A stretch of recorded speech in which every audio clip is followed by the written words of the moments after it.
10th class ట్రిగ్నోమెట్రీలో ఒక important sum prove, ఇది టెక్స్ట్ బుక్లో ఉండదు అనుకుంటా. Prove root over second A minus 1 by second A plus 1 plus root over second A plus 1 by second A minus 1 equal 2 cosecant A. Okay, first ఇది చూద్దాం. Secant A అంటే 1 by cos A minus 1 by secant A అంటే ఇది ఎలా రాసుకోవచ్చు, ఇది కూడా 1 by cos A plus 1 plus root over ఇది కూడా అంతే. సీకెంట్ ఏ అంటే 1 by cos A plus 1 by ఇది సీకెంట్ ఏ అంటే 1 by cos A minus 1. Okay, next ఇప్పుడు సేమ్ ఎల్సిఎం తీయండి. పైన numerator LCM cos A.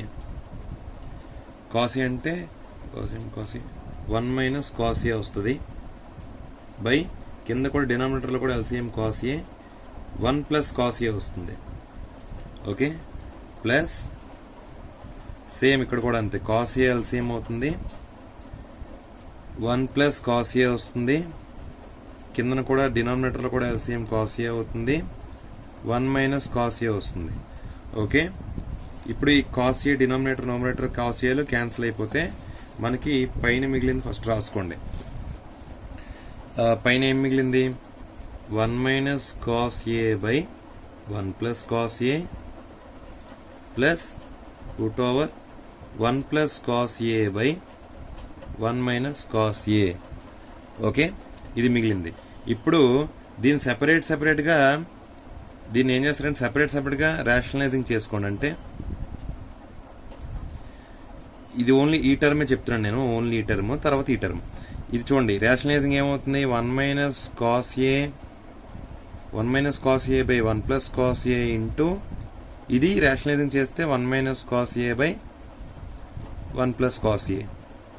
Okay, plus same ఈ రూట్ ఓవర్లో కూడా ఇంతే 1 plus cos A by 1 minus cos A into same rationalising factor. ఇది మైనస్ ఉంది కాబట్టి plus 1 plus cos A by 1 plus cos A. Okay, ఇప్పుడు ఈ వాల్యూస్ ఇక్కడ రాసుకుంటే ఏమవుతుంది 1 minus cos A whole square అవుతుంది బై అంతే కదా. 1 minus cos A 1 minus cos A 1 minus cos A whole square by A plus B into A minus. చూడండి, ఇది A minus B whole square అయింది, కింద A plus B into A minus B, A square minus B square. Okay, plus ఈ root ఓవర్కి రండి. ఈ root ఓవర్లో ఏంటి 1 plus cos A whole square by A minus B into A plus B, A square minus B square.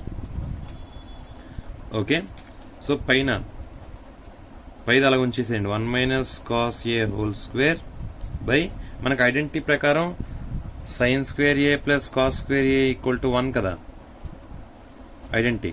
అప్పుడు sign square ఏ కావాలంటే 1 minus cos square ఏగా రాసుకోవచ్చు. సో ఈ 1 మైనస్ కాస్ స్క్వేర్ అంటే సైన్ స్క్వేర్ ఏగా, so sine square A plus same ఇక్కడ కూడా అంతే 1 plus cos A whole square by 1 minus cos square A అంటే సైన్ స్క్వేర్ ఏ. ఇప్పుడు చూడండి, ఈ స్క్వేర్కి రూట్కి పోతుంది, ఈ స్క్వేర్కి రూట్కి పోతుంది. స్క్వేర్కి రూట్కి ఇక్కడ స్క్వేర్కి రూట్కి పోతే ఏం మిగులుతుంది పైన న్యూమరేటర్లో 1 minus cos A by sine A plus 1 plus cos A by sine A. Okay, simple. ఈ స్క్వేర్కి రూట్కి పోతే 1 మైనస్ కాస్ ఏ మిగులుతుంది, ఇక్కడ స్క్వేర్కి రూట్కి పోతే ఒక సైన్ ఏ మిగులుతుంది. సేమ్ అంతే. ఇప్పుడు sine A LCM sine A అవుతుంది, పైన సేమ్ వస్తాయి 1 minus cos A plus 1 plus cos A. Okay, minus cos A plus cos A పోతుంది, ఏ మిగిలింది 1 plus 1 2 by sine A. 2 by sine A అంటే 1 బై సైన్ అంటే కొసికంట్ కదా, అంటే 2 ఇంటూ కొసికంట్ ఏ. ఇది ఆన్సర్. ఓకే, 2 ఇంటూ కొసికంట్ ఏ, హెన్స్ ప్రూవ్డ్. సో ఫ్రెండ్స్, ఏమైనా doubts ఉంటే నా కామెంట్స్లో మెసేజ్ పెట్టండి. ప్లీజ్ నా వంశీకృష్ణ మ్యాథ్స్ ఛానల్ సబ్స్క్రైబ్ చేయండి. మీకు ఎటువంటి నా వీడియోస్లో ఇంకా ఏమైనా ఇంప్రూవ్మెంట్స్ కావాలంటే అది కూడా నా కామెంట్స్లో మెసేజ్ పెట్టండి. Thank you. So please try to subscribe my channel and please try to share my videos. Thank you.